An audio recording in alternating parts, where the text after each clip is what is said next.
Ayan. So, good morning or good afternoon kung ano oras yung man pinanood na tong video na to. So, today is Cycle 3, Day 5, July 25, 2025, Friday. So, this is a recorded video lesson for today's asynchronous class. Before I start, so una muna, syempre, gusto ko kayong kamustahin. Even though mapapanood yung tong video na to, hindi tayo nag-meet face-to-face, I want you to know that as your teacher, I am concerned on your well-being, lalo na yung past few days, grabe, napakalakas ng ulan. Tapos, naging state of calamity pa ang Cavite. Kung nasan man kayo, hopefully kayo ay safe, no? Wala sana may sakit sa inyo, healthy kayo, hindi lang kayo, pati na rin ang family nyo. Okay? Now, a little reminders lang po. Supposedly, Cycle 3, Day 5 is your presentation of diorama. For the section, Jeremiah, Nehemiah, Proverbs, Romans, and Acts. Okay, kasi po ang numbers po, tapos na po sila sa diorama presentation. So, supposedly sila po ay discussion talaga.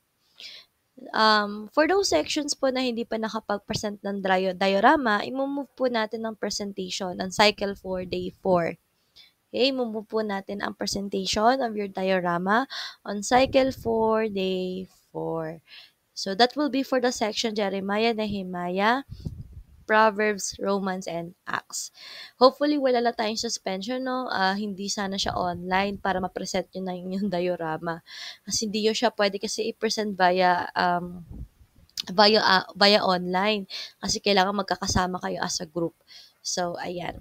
Now, for the section Romans and Acts, again this is for only for Romans and Acts.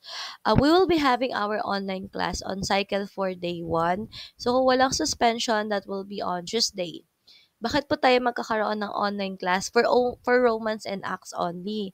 Kasi po, on Cycle 3, Day 4, hindi ko po kayo na-meet kasi nagkaroon po tayo ng early suspension, no?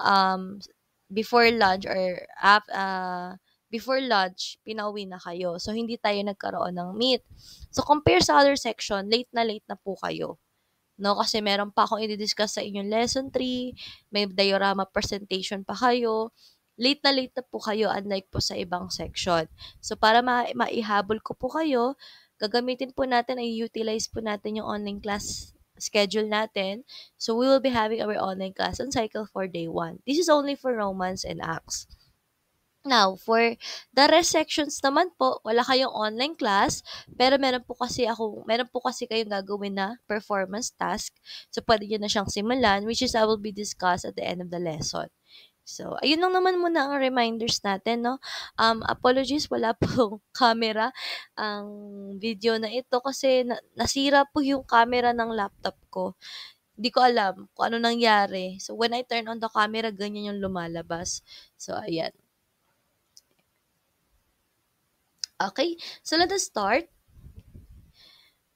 So, before we proceed to our lesson, let us first have a review. So, medyo mahaba-haba, no?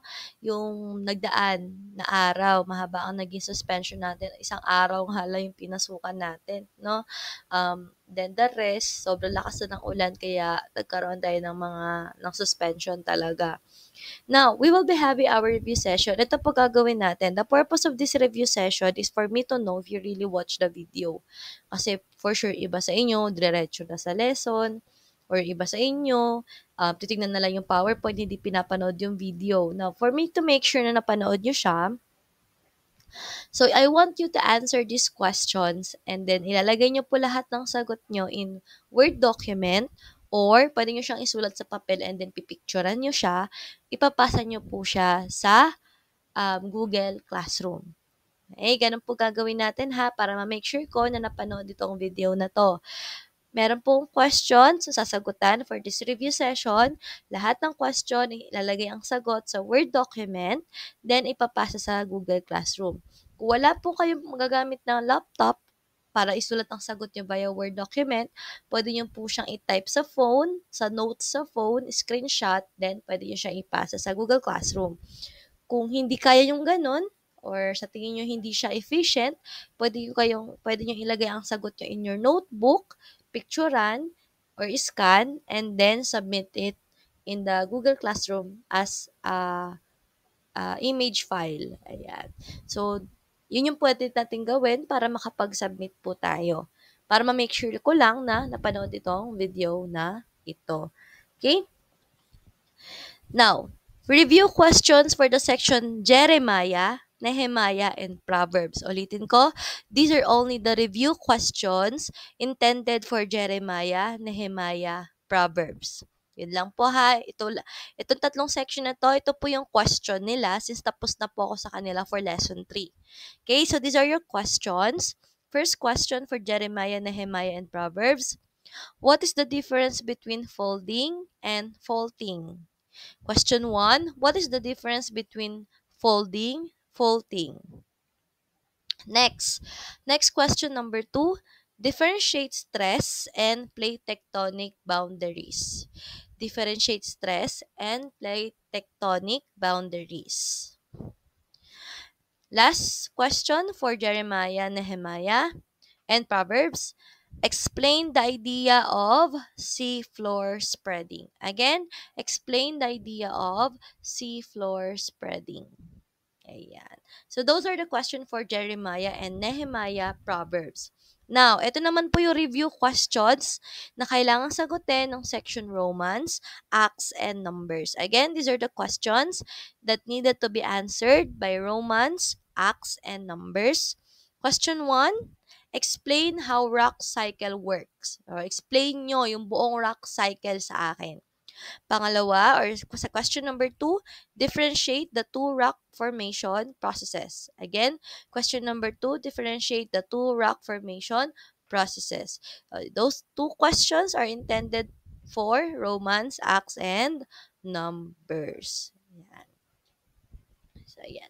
So, again, ulitin natin ha. Ipapasa nyo po yung answer nyo via Google Classroom. So, medyo mahaba pa ang time nyo kasi i-check ko yan before mag-cycle for day 4. So, now, so for today's agenda, we'll be having our discussion for lesson 4, part 1. Okay? So, part 1 po to ng lesson 4 natin, which is all about the history or the timeline of geological history of Earth. Let's have a short introduction about the geological history of Earth. So, what's the idea of it? Okay, so in this image, meron po akong layers of rock. Ayan. So, meron akong layer 1, 2, 3, and 4. Now, this will be our guide question. Which layer of rocks is the oldest? The second question, which layer of rocks is the youngest? Now, kung babalikan po natin yung lesson 3, ayan, para sa mga nakapag-skip na po ng lesson 3, so in this picture images po, the layer of rock that is oldest is always at the bottom. Meanwhile, the layer of rock that is the youngest is always on the top. So dito po sa ating picture na to, ang ating layers of rock that is oldest is 4 and then yung layers of rock that is youngest is yung 1. Ayan. Now, so ang layers of rock po natin are not only horizontally. Okay? Normally, they are horizontal. But take note that the land or the lithosphere is moving. Constantly moving. Kaya nga may mga earthquake tayo. So, if you try to analyze or to look in the rocks that is already moved or gumalaw na, so kadalasan ito po yung kanyang itsura. So, how are we able to identify now in this picture, alin dyan yung oldest and alin dyan yung youngest? Okay? Dito po sa picture na ito, ang ating youngest is yung nasa gitna, which is the letter D. Yung nagputol or nagsira or naghati dun po sa horizontal layer of rocks po natin. And dun naman po sa layer that is oldest, A, B, C, E are all oldest. But if you're asking what layer is the oldest, yung pinakamatanda, it's the letter E. Kasi siya yung nasa bottom at the same time nasa gilid po siya. Then yung pinaka-youngest natin or bagong-bago ay si letter D followed by A, B, C, and Now, paano nga ba natin or how we're able to identify the age of rock? So in this lesson, we are not just going to describe or we will not just try to identify the age of rock. We will also try to give importance. Bakit nga ba kailangan aralin yung edad ng isang bato? Why is it really important for a scientist or geologist to understand the age or the characteristics of a rock? Ayan. So these are the objectives. So describe the different times in the geologic time scale, value the history of Earth as it relates to the current trends, and report the history of Earth through the chunks of time in the geologic time scale. So anong tawag nga ba sa processes na ginagawa ng mga scientists sa pag-aaral ng age po ng isang rocks? So, ang tawag po doon ay geochronology. From the word geo, which means rocks or earth, and then from the word chrono, which means time. Ayan. So, geochronology is the study of geologic events and the age of Earth materials. It entails creating a timeline for Earth's history and the forces that have shaped it using a variety of techniques. So, ayan na. Geochronology is the process in order for us to identify the age of the Earth. Okay, the age of the rocks, the layer of land, yan. So, lahat po yon ay ginagawa under the geochronology. Okay, the study of the time of the Earth. So, ano nga ba yung ginagamit nating technique? So, the part 1 or the lesson for part 1 is all about the different techniques na ginagawa po natin in order to study or identify the age of the Earth. So, meron po tayong tinatawag na dalawang geologic dating techniques. So, we have the relative dating and then we have the absolute dating. So, what are the difference between these two? Start po tayo sa absolute dating. From the word absolute means, from the word absolute, talagang meron siyang specific. Okay? So, absolute dating is the technique wherein you determine the actual or numerical age of rock. So, balikan po natin yung first slide. Kung titingnan nyo po, si absolute dating, meron siyang specific age. So, meron talaga 120 million years, tas meron 140 million years. Tapos, si relative dating, pag tiningnan nyo, wala siyang specific number. Yan. So, mabilis lang siya ma-differentiate. Basta sa absolute dating, malalaman mo agad yung edad niya. Kumbaga sa magkakapatid, alam mo na your sister is 6 years old, your brother is 7 years old, may edad. Pagdating kay relative dating, alam mo lang kung sino yung panganay, sino yung bunso, sino yung middle child. Ganun po yung sa relative dating. Wala po siyang specific number. So, how is absolute dating conduct? So, paano po siya ginagawa? So, it uses radioactive dating technique to determine the actual age of rocks and organism. So, to simplify it, ini-study po ng mga scientists yung chemical composition of a rock at the same time po yung mga dead living organism natin. Take note, when you try to dug underground, so hindi lang mga rocks yung makikita natin. Naaalala nyo yung type of sedimentary rock na nahaluan na ng dead animals, the organic sedimentary. So, yung mga dead living things na kasama ng mga rocks na yun ay tinatawag po nating, sige, isip. I'll give you 5 seconds. Baka alam nyo eh. 5, 4, 3, 2, 1. That is fossil. Ayan. So, ang ginagawa po nila, they try to identify the chemical composition of these fossils at the same time this rock. So, tapos, i-compare nila yon doon sa um, original composition po ng ating organism or ng rock po natin. Example, meron siya ang living things na yon ay supposedly ay may carbon 12 or may um 66 yung amount talaga ng carbon. Then, when they try to observe, no, when they try to observe the another composition, napapansin nila, mas lessen or mas bumababa na yung level of carbon. So, ibig sabihin, yung organism na yun ay matagal nang patay.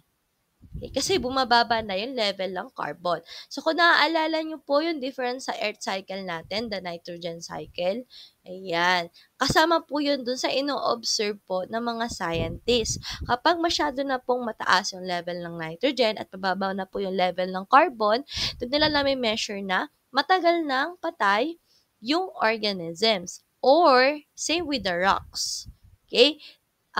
Again, ang pinaka-basic type of rock po talaga natin is igneous before siya mag-transform into sedimentary and metamorphic. So, they will try to compare it to the composition of the igneous rock, and then pag napansin nila na merong component doon na nag-iba, nag-lessen or tumaas, din nila nalalaman na, okay, so this type of rock is very old compared to other type of rock. Okay, so let us watch a short video for us to really understand the absolute dating technique. Ayan. Nag-play ba siya? Ay, hindi siya nag-replay kapag na-recorded. Okay, siguro gagawin ko na lang, isi-share ko na lang tong video link. So, dalawa kasi po ito. Ayan. So, dalawa po kasi yan. So, ang gagawin po natin, papanoorin nyo po yung video na yan, and then you write your understanding or reflection doon po sa Word document. So, after the review questions, yung answers nyo, sa baba doon ilagay nyo yung reflection nyo or understanding after watching this video. Ayan ha. Para ma-make sure talaga natin na panood nyo tong video na to. Ayan. Okay, now, so that's absolute dating. Okay, you try to analyze the chemical composition in order to identify the real ages, or at least may numerical age tayo for these specific layers of rock or fossil. Sa relative dating naman po, okay, just determining the order, sequence, arrangement, or existence of the rock. So, wala po yung specific na age. Inaalam lang natin na, okay, this layer is the oldest, this layer is the youngest, okay? Alin yung sino yung first, sino yung second, sino yung third. Now, meron na po kayong idea about this relative dating. 'Di ba? Sabi natin kanina, always at the bottom is the oldest. And then layers of rock that is on the top is always the youngest. That is kapag horizontal ang layer. Pero, dun sa example natin kanina, yung may nag-cut, may naghati, yung naghati na yon is the youngest. Okay? And then, yung pinaka nasa gilid, nasa side, are all old rocks. Yung pinaka-bottom naman, yung oldest. Okay? So, ano po ba yung mga principle? So, dun sa ating absolute dating, ano ginagamit natin? Radioactive technique. No? You try to compare the composition.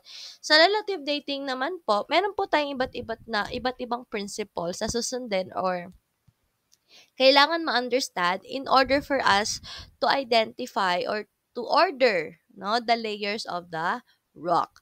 So we have 5 principles. So the first principle is the principle of superposition. Ay, kulang pa ako ng I. It's superposition. Ito na po yung basic, pinaka-foundation. Na kapag daw yung layer of rock that is on the top is always the youngest, while the layer that is on the bottom is the oldest. So, yan yung pinaka-basic principle of the relative dating. The superposition. Basta nasa taas, youngest. Pag nasa baba, oldest. That is if the layer of rock is horizontal. Okay? Now, take note po na ang rocks po natin, hindi po siya automatic na horizontal lang. Kasi po, gumagalaw ang lupa. So, kapag gumagalaw ang lupa, pwedeng yan ay horizontal or pwede siya Kapag gumalaw ang lupa, hindi na siya horizontal, so possible mag-tilted po yung layers of rock natin. So, papasok po dito si principle of original horizontality. So, basically, this principle states that normally, in normal condition, the layers of rock are always horizontal. Normal condition, always horizontal. But when you observe that the layers of rock are tilted and not horizontal, not in horizontal position, we can conclude na meron pong geologic event na nangyari. So, ano yung geologic event? Pwede nagkaroon ng earthquake dun sa lugar na yon, or kaya pwedeng nagkaroon ng malaking eruption ang bulkan, tapos causing the shift of layers of rock. So, in that way, malalaman ng scientist na, okay, so this place has possible na may makuha tayong mga fossil. Kasi, yung layers of rock natin are not horizontal. Now, ma'am, paano kapag halimbawa yung lupa na na-observe po ay horizontal siya? You can conclude that no geologic event happens in that place.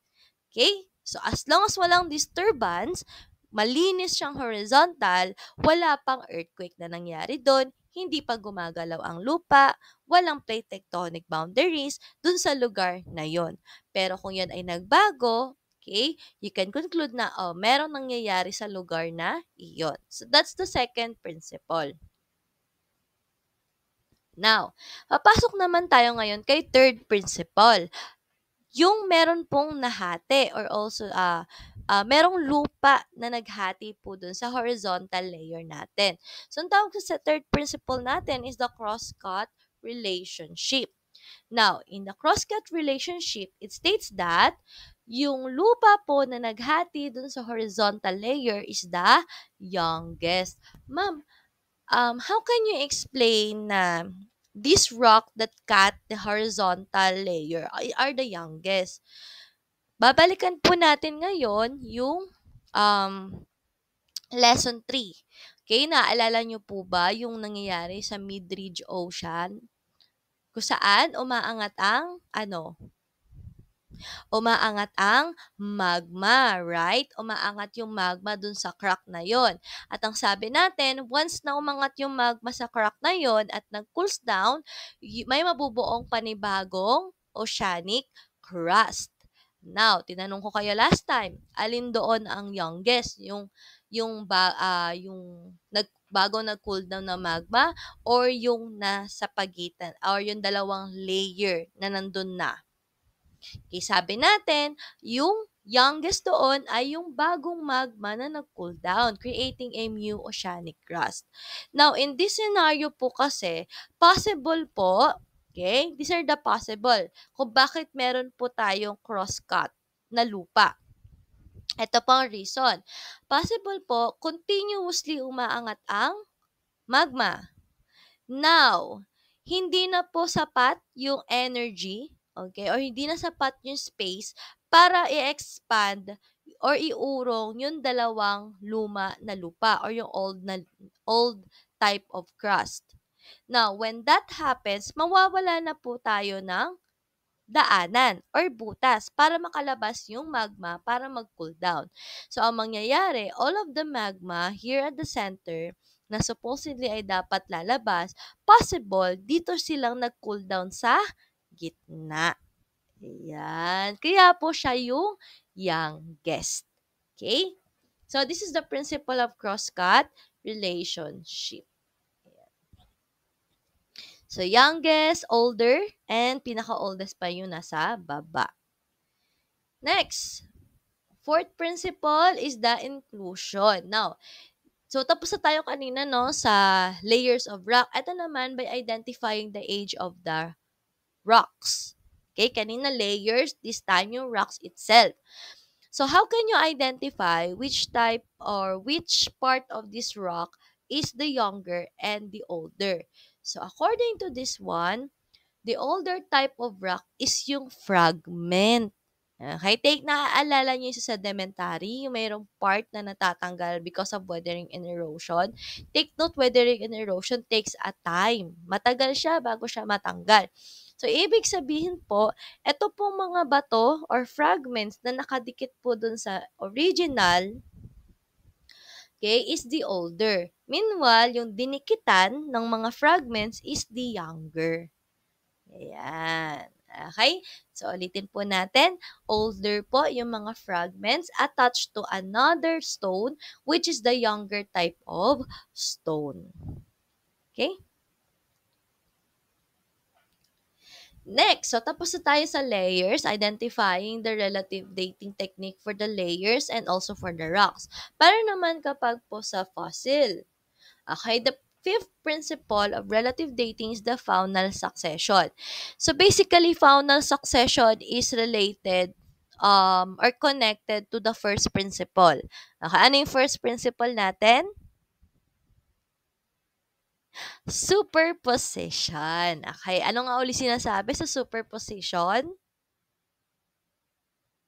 Okay, sinasabi sa superposition, the layer that is on the top is always the youngest and the layers on the bottom is always the oldest. Ayan. Ito mga question na tinatanong ko sa inyo during the discussion, hindi kayo required na ilagay yan sa document ha. Gusto ko lang kasi na while you are watching this video, medyo interactive siya in your part. Na sinasagot nyo ako. Para ako si Dora. At kayo si ang audience ko. So, ayan. Okay, so related po siya dun sa superposition.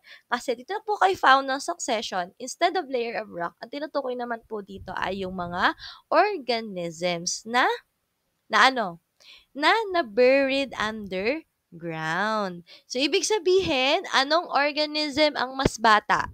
Yung nasa taas o yung nasa baba? Correlated siya kay superposition. Anong organism ang mas bata? Yung nasa taas o yung nasa baba? Okay, so yung organism na mas bata ay yung nasa taas. Same with the superposition, di ba? The youngest layer of rock is on the top. Okay, so sa faunal succession, the organism that is younger or youngest is always on the top. Okay? Meanwhile, organisms such as plants or animals that on the bottom is the oldest. So, ibig sabihin, nauna silang mabuhay. And best example of it is the dinosaur. So, yung dinosaur ngayon, we all know that today it is not existing. But because of digging, okay, they locate um, because of continuous digging, they can easily locate the fossil of the dinosaur. And by identifying by identifying kung ano yung mga nahukay nila, so nako-compare nila na, okay, so nauna si dinosaur bago yung ganitong halaman. Kasi, based on the layer kasi nila na hukay. Okay, so yan. The bottom portion of stratified rocks containing primitive flora and fauna are always older than the top layer. Katulad lang po siya ng superposition. Yan. So, those are the 5 principles of relative dating. So, ulitin natin. Ano yung una? Superposition. Okay, ano yung pangalawa? Okay, horizontality. Okay, ano yung pangatlo? Okay, so we have the cross-cut relationship. And then we have the 4. Okay, we have the inclusion, principle of inclusion. And the last one is the principle of faunal succession. Ayan. Okay, now, assessment tayo. Now, for the assessment, i-include nyo po yung answer nyo doon sa Word document. So, tatlo yung question sasagutan nyo. First, yung review questions. Pangalawa, yung video. Okay? Yung lalagay nyo yung reflection or understanding doon sa video na i-send ko po sa classroom. And then, yung pangatlo, itong assessment. Okay? So, dalawa lang naman ang question ng assessment natin. Okay, what is the difference between relative and absolute dating? Pwede kayo gumawa ng diagram, pwede nyo siyang explain. Kayo pong bahala. Basta bigyan nyo lang sa akin yung difference ng relative and absolute dating. Napakadali. Okay, now, application tayo ng principle of relative dating. What principle or principles, kung sa tingin nyo madaming principle pa lang dito sa image na to, what principles of relative dating is in the image and explain?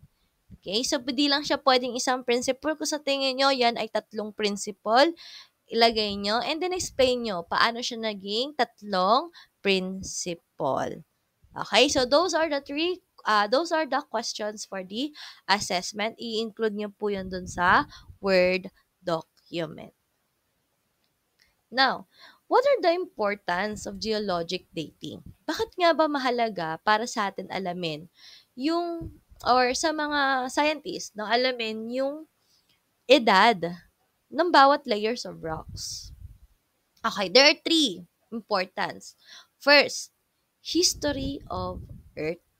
Okay, by basically understanding the age of the rocks, we can easily identify what possible happened, okay, kay Earth million or billion years ago. Kaya nga merong age ngayon si Earth, di ba? Approximately is 4.6 billion years. No? Paano na nakakome up si scientists? Sinulaan lang ba nila? No. Because they conduct this geologic dating. Kaya as at the same time, we can also take note the history of animals, kailan sila na extinct, ayan, kailan sila nabuhay, ano ba yung pamumuhay nila noon compare sa ngayon. That's the first importance. Second importance of geologic dating is location of mineral resources. By understanding the age of rocks, malalaman nyo na, okay, this area, possible may mamamine kayong diamonds. Kasi ang mga mineral resources po natin, such as diamonds, mga rare natin, diamonds, gold, okay? Hindi yan basta-basta nabubuo lang ng 3 years, sabi natin, 3 years, 2 years. It takes a lot of time. Napakatagal bago sila mabuo. Okay? So, in that way, kapag nalaman mo na, okay, these layers of rocks, puro ano na yan, puro old. So, you can assume that near that area, may makukuha kayong mga mineral resources. Ayan. Next, hazard assessment. Paano tong hazard assessment? Meron akong dalawang lupa. Yung isang lupa ko ay, ang layer ay horizontally siya. And then, yung isa kong layer ng lupa ay tilted. Alin kaya dun sa dalawa na yun ang safe? Yung letter A, yung pure horizontal ang position ng rocks, or yung letter B ko na tilted? Sige, sa tingin nyo.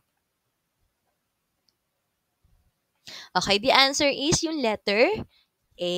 Mas safe yung kay letter A kasi based on the structure of the rocks, we can say that walang earthquake masyado dun sa area na iyon.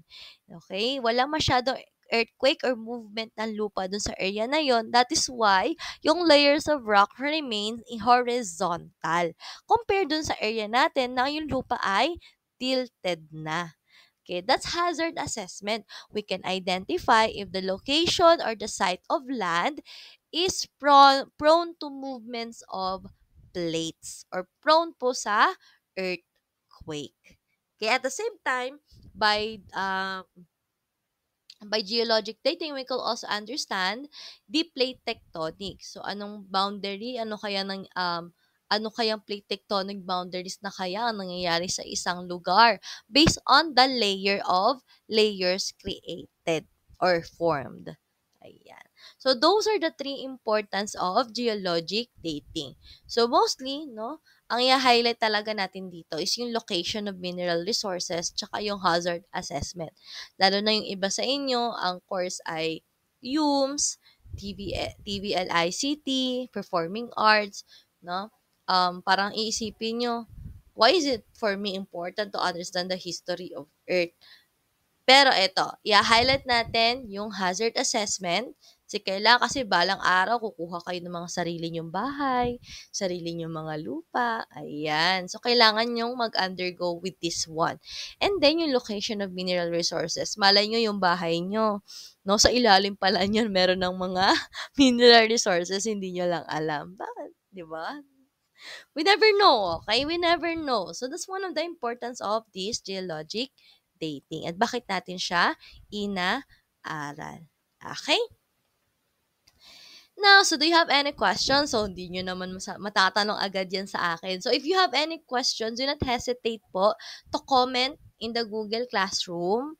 Ayan, i-comment nyo lang kung may questions kayo, clarifications about this discussion. Huwag po kayong mahiya. And then, I will also respond na lang po doon directly sa Google Classroom. Huwag na po sa Messenger. Sa Google Classroom na po kayo mag-comment ng question para makita rin ng mga kaklase nyo. Kasi malay nyo, yung question mo ay same lang pala sa kaklase mo, edi, hiwa-hiwalay pa, at least isahan na lang. Okay? Ayan. Now, introduce ko na po yung dalawang performance task natin. Okay, start tayo sa performance task 2. Ang deadline po ng performance task 2, paki-take note, is before the quarterly exam. Basta before the quarterly exam. Okay, wala siyang, no need to submit naman na napakaaga. No? Basta before the quarterly exam, maipasa po siya sa akin. Before magpasahan ng grades, maipasa niyo siya sa akin.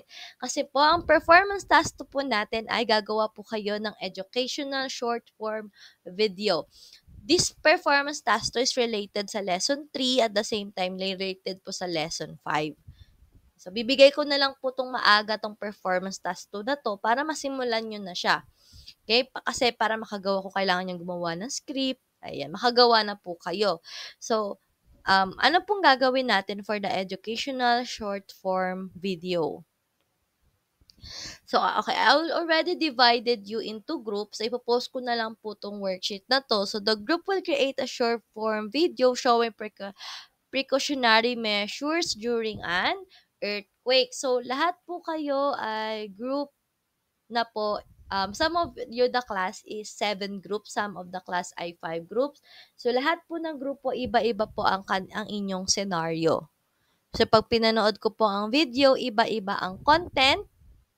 Okay, iba-iba ang content at iba't iba ang lesson na makukuha natin per video. Okay, so the precautionary measures will include an evacuation simulation, kung ano man yung nakalagay doon sa inyong scenario, kung ano man yung naka-assign sa inyo. Okay, so the video must be original, but just in case may ginamit kayo references, halimbawa, kumuha kayo ng clip sa other video, make sure po to indicate it at the end of the video para po iwas po tayo for plagiarism. Okay? Next, the duration of the video must not be greater than 7 minutes and not less than 1 minute. Walang magpapasa sa akin ng 0.55 seconds lang ha. 1 minute or hanggang 7 minutes. 1 to 7 minutes. Okay, wag pong susobra. Kasi pag sumobra yan, hindi ko natatapusin. Basta 7 minutes, kapag meron man natira yung 10 minutes, hindi ko 10 seconds, hindi ko na, kakat ko na sa 7 minutes. Okay? Include the name of the members at the end of the video as credits. Okay, parang alam niyo po yung sa mga sinihan, yung parang may mga lumalabas na mga pangalan, sino mga actor, actress, may ganun din po sa short form video nyo. Ilalagay nyo po yon sa pinaka-dulo. Wag na po sa unahan. Sa dulo. So, nakalagay doon, sino nag-edit ng videos, kung mayroong nag-compose ng kanta, sino nag-compose, everything. Para mabuo yung video na yon. Sino nag-research, sino gumawa ng script, sino nag-direct, okay, sino mga umarte, kung yan man ay arte. Okay, so ilalagay nyo po yan sa video credits. Included po yun sa 1 minute to 7 minutes. Ayan ha. So, maglagay po kayo ng allowance for video credits. Sabihin natin, ang video nyo ay 6 minutes and 45 seconds. Yun lang yung pinaka-max nyo kasi sabihin natin, ang credits nyo napakahaba. No, 15 minutes. O, yun. At least sasakto siya ng 7 minutes. Okay? Ma'am, anong klaseng short form video po? Marami po kasi tayong klase ng short form video. Okay? Pwede po yan ay animation. Okay? For section na mga ICT students, kung gusto nyo mag-animation, pwede. Now, pwede po yan ay para kayong role-playing, short film, pwede. Or gusto nyo, hindi siya film, para kayong nagmi-musecasting, pwede. Or pwedeng informative video, pwede. Basta short form video lang po siya. Kahit anong klase po ng video, basta nakuha po natin yung gusto nating iparating na message. At the same time, okay, maayos, walang mura doon, okay, walang bad words. Maayos ang damit niyo doon sa video na 'yon. Kahit ano, basta be creative. Ma'am, pwede po siya parang musical? Wow, pwede. Yes, pwede. Pwede siyang musical for the section acts kung yun yung gusto nyo. Though, hindi lang naman to specific na sa strand. Be creative lang po sa inyong short form video. So, binigyan ko lang kayo ng mga options. Ayan. So, paano nyo siya isasubmit? Hindi ko na po pinakita ha kung ano-ano po yung mga scenario. I-upload ko na lang po ito sa Google Classroom para maskim nyo siya. Okay, so these are the guidelines paano siya isasubmit.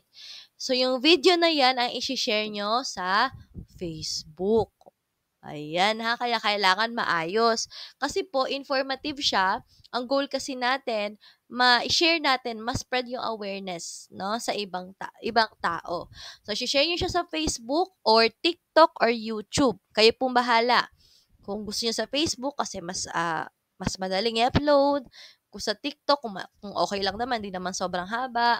And then sa YouTube, kung gusto nyo ng good quality. Isa lang, mamili na lang kayo kung saan nyo siya i-upload. Okay? Tapos lagyan nyo lang siya ng pangalan. So, lagay nyo, example, Group 1, Rainforest Section, Acts. Ganwali. Group 1 Rainforest Section Acts. Ganun lang ha yung name ng inyong, tapos lagyan nyo na lang din ng title. Kayo na bahala kung anong gusto yung title ng video nyo. Basta wag nyo lang kakalimutan yung name ng group number nyo, pati yung section. Tapos, in case na ipinost nyo po yan sa Facebook, itag nyo po ako. Okay? So, itag nyo po ako yung gamit yung aking teacher's account, Lizalan Policarpio, Teacher Polly, pakitag ako sa Facebook. So, if case naman po na yan ay TikTok, ayan. So, tag nyo rin po ako using my TikTok account or i-mention nyo ako using my TikTok account, Nerd Diesel, para mapanood ko. Tapos after that, copy the link of the video and submit it to Google Classroom. So, isasubmit nyo yung link. Kahit lahat na po siguro ng members, no, mag-send na lang ng link. I-send na lang yung link dun sa Google Classroom. Para kahit anong sinong member mapindot ko, makita ko yung link. Ayan. Link ng Facebook, link ng TikTok, or link ng YouTube kung saan nyo in-upload yung video. So, again, ang deadline nito ay basta before quarterly exam. Pwedeng on the day, basta before quarterly exam. So, ilang cycle pa naman tayo. Meron pa tayong 2 cycle. Supposedly, dapat hanggang cycle 6 tayo. Tingnan natin kung may changes. Basta before the quarterly exam, maipasa na po sa akin itong video, short form video nyo or PT number 2. Okay? Now, ito po muna ang unahin natin, yung performance task 3. Share ko na po to sa inyo ha. Supposedly, dapat PT3 lang muna ang binigay ko. Pero binigay ko na si PT2 para mapaghandaan nyo na siya. So, si performance task 3 po, wait lang. Okay. Ang deadline ng performance task 3 nyo is on cycle 5. Day 1. Online class. Okay, ulitin ko. Ang performance task 3 nyo will be on cycle 5, day 1. So, gagawa lang po kayo ng presentation about the geological time scale. Okay, magpe-present kayo, magre-report po kayo as a group through online class. So, kayo pong bahala anong gusto nyong gamitin. Magka-Canva ba kayo? Total sharing. Ano naman to, kayo naman yung mag-share screen. Okay. iba-iba po kayo ng topic na ipe-present.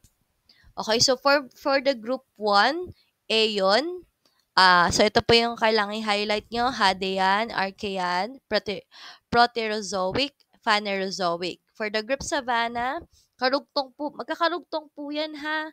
So, pwede kayo makipag-communicate sa other group kung i-discuss nila para hindi nyo siya ma-discuss.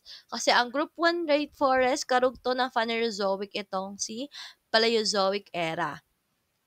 Okay, so Savannah, sa Paleozoic era, ito lang ang i-discuss yung ay Cambrian or Division, Silurian, and Devonian. And then kay Tundra, under pa rin ng Paleozoic era, Carboniferous.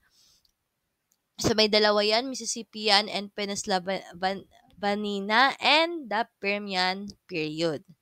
For the group desert, meron tayong Mesozoic era, Triassic, Jurassic, and Cretaceous. Para meron na kayong idea kung ano yan sa group desert.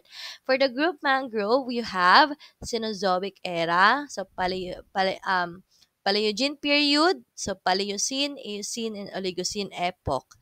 For the group taiga, ayan, mangrove to prairie, lahat yan ay under ng Cenozoic era, iba lang ng period at saka epoch. So, kay Taiga, Neogene period siya. So, sa under Neogene, meron tayong Pliocene and Miocene epoch. And then, for the group Prairie naman po, ay meron tayong Quaternary period. So, meron tayong Pleistocene and Holocene epoch. Now, for section po na 6 lang ang group or 5 lang, so focus lang kayo kung ano yung sa inyo. Such as sa ACTS, kung tama ako, 5 groups lang kayo, so hanggang mangrove lang. So yung taiga and prairie, ako na po ang mag-discuss niyan. Ayan. Now, ano po yung gagawin or kailangan makita ko sa inyong presentation? You can still be creative. Okay, you can integrate your presentation on your strand. Kung UMS kayo, ICT kayo, or performing arts. Basta hindi po to mawawala tong mga information na to.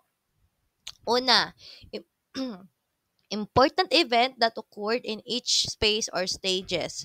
Okay, example, yung stage na yan, may nangyaring volcanic eruption that causes extinction. Ilagay nyo po yun dun sa inyong presentation. I-highlight nyo. Pangalawa, or second, landmarks or life forms that existed at a specific time. So, example dito, dinosaurs existed from Jurassic to the Triassic period. Example lang yan, ha?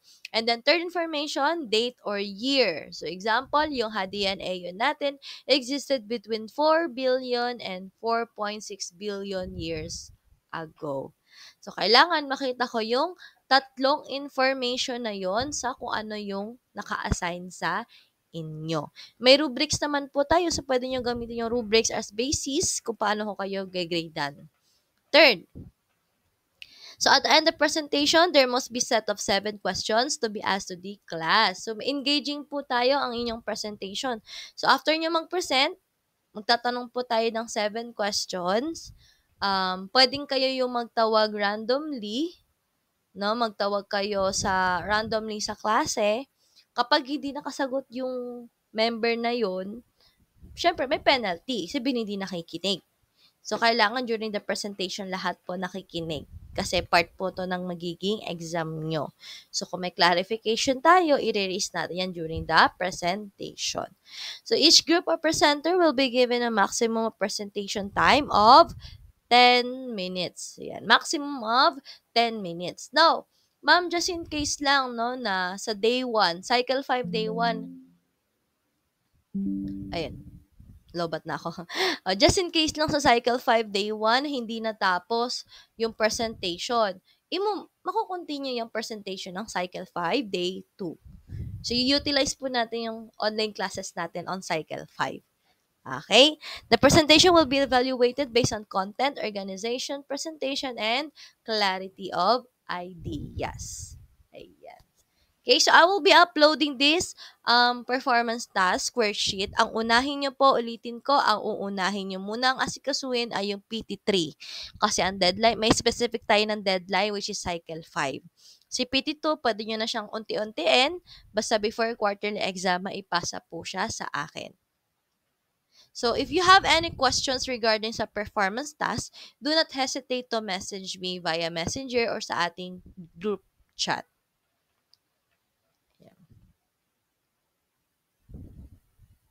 Okay? So, yun lang naman, class. Hopefully, by next week, next week, no? Balik na sana tayo ng face-to-face. Though, hindi ko naman na kayo mamimit. Basta i-take note na lang po natin yung mga reminders po natin. So, we have wala po tayong online class except for the Romance and Acts. Romance and Acts, we will be having our online class on Cycle 4, Day 1. Okay? The day of diorama presentation will be on cycle 4, day 4 for all of the section except numbers. Okay, so numbers, magkakaroon tayo ng discussion on cycle 4, day 4. Ayan. Okay? So, meron pa ba kayo? Kung may questions kayo, do not hesitate to ask or send a message again to me via messenger or via email. Okay? So, that's all for today. Hopefully, you are safe kung nasaan man kayo, keep safe, and yeah, yun lang. Kasi lobat na rin ako. Ayan. Okay, so if you have no question, if you have questions, send lang kayo sa akin. Do not hesitate to message me. Just, do not forget lang the format of the message ha, kasi yung iba kasi po sa inyo, nagme-message, nakakalimutan na yung format ng message. So, anong nangyayari? Nasisin ko lang sila. Okay, so again, write your name, section, and then yung inyong message para ma-replyan ko po kayo sa messenger. Don't also forget yung inyong gagawin na isasubmit sa Google Classroom to make sure na napanood yung itong video na ito. So, tatlo yon: review session, may papanoorin kayong video, reflection and understanding about those videos, dalawa yon na video, and then yung assessment. Okay, pwede nyo siyang isulat sa papel, picture and scan, or i-type sa Word document, or i-type sa phone, screenshot, and then submit it via Google Classroom. Okay, so that's all for today. Thank you and keep safe, class. Have a great day. Bye.